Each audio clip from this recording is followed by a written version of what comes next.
Thank you, Honourable Deputy Speaker. I'd like to thank the Honourable Leader of Opposition for this question. There is no doubt, Madam Speaker, Honourable Deputy Speaker, that whenever there is any indiscipline in any school, whether now or in the past or indeed in the future, we all have to be concerned about that. We also have to be concerned and more concerned about why indiscipline actually arises in the first place. And as any educator would tell you, any professional student counsellor would tell you, that there is not only one specific reason as to why students become indisciplined. And it's of course always not only the student's fault. It could be the environment that they operate in or work in or study in, or the home environment they come from, the manner in which perhaps some of the issues that they may have, personal issues, are not being addressed, or even as a group it may not be addressed. So, Madam Speaker, Honourable Deputy Speaker, my apologies. What we have done is we have taken a few positive steps from the teacher perspective, Honourable Deputy Speaker. We have, as you know, last year we started what we call the student-free days. We have 7 student-free days now with teachers, which means that there is some in-service training that we provide. And this includes, of course, promoting continuing professional development for in-service teachers. And of course, I'd like to thank the unions that actually agreed to this also, because I think they see the benefit in this.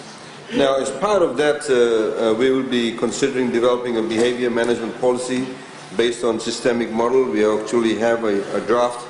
We also have a policy in child protection of the Ministry of Education in Fiji schools and the Fijian schools, Honourable Deputy Speaker.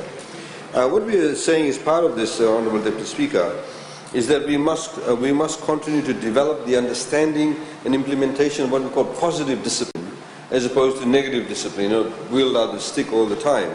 And that requires, of course, not just a change in the way that we perhaps conduct our teaching environment, the manner in which we have the teaching methodologies, but also how do we actually deal with the concerns or the problems that the students actually have.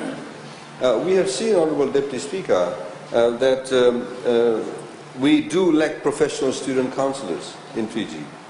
And I'd like to publicly acknowledge the work of the many teachers in Fiji, hundreds of them, that actually have taken on the responsibility of counselling, even though they are not trained professionals.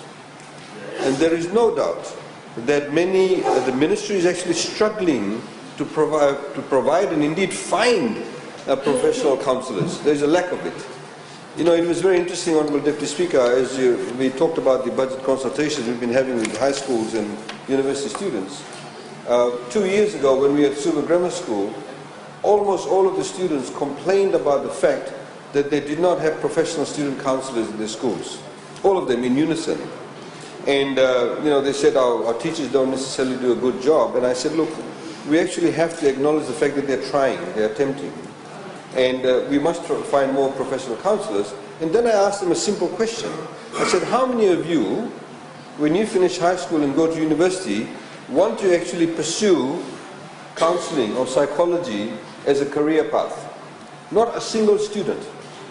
Not a single student saw that as a career path for themselves. So if our young people aren't encouraged in the home environment or even in the school environment to pursue that as a career, then obviously we'll continue to have this problem. As a result of that, Honourable Deputy Speaker, in the interim, we have identified 37 teachers and officials with qualification in counselling. This, of course, is too few.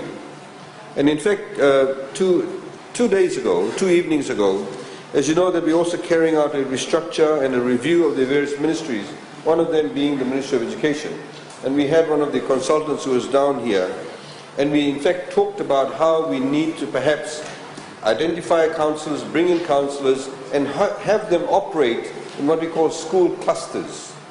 They may be, for example, in the district of let's say Navua, there may be about 7 schools. So you don't actually have to have a counsellor in each school, because some of the schools may be quite small.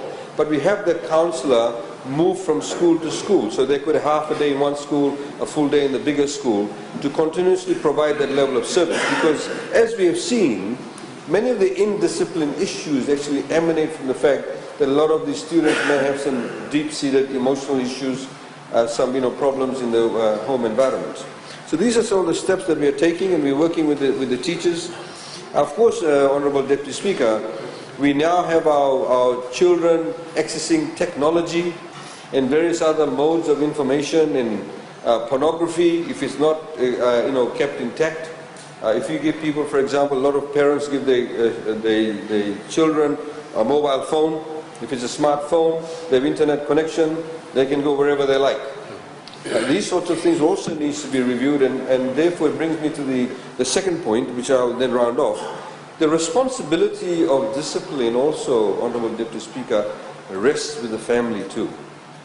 It rests with the parents. We have seen many a times, and I have personally seen many a times, where the children come home, or in the evenings the parents are there or disappear. They may go to nightclubs, they may be sitting drinking grog with their friends, and the children are actually neglected. So what are we doing as parents? What are we doing as a community? And this is what I've continuously said on a number of occasions publicly, that I think there is a tendency of the parents simply dumping, in some instances, their children with their teachers and expecting them to turn them out into wonderful adults. But it's not, the teachers cannot do it alone. We need the community to actually work together, enshrine various values. Honourable Karamaki, who does refer to certain values, etc. And some of them are very worthwhile values. We need to have that. Not all of them, but some of them are. And we need to embrace that. We need, how do the faith-based organizations actually deal with that? Other youth groups. So that's all very important, and the ministry does recognize that. As I said, Honourable Deputy Speaker, we need to, of course, ensure that our teachers get remunerated properly. That's why we had pay rises, etc., create the right environment. But also, I wish everybody could go out, and if you have young people around you in your families, to also encourage them to pursue careers such as counselling, because only then will we be able to address issues of having more counsellors in Fiji to provide a level of comfort and address discipline issues within our school system. Thank you.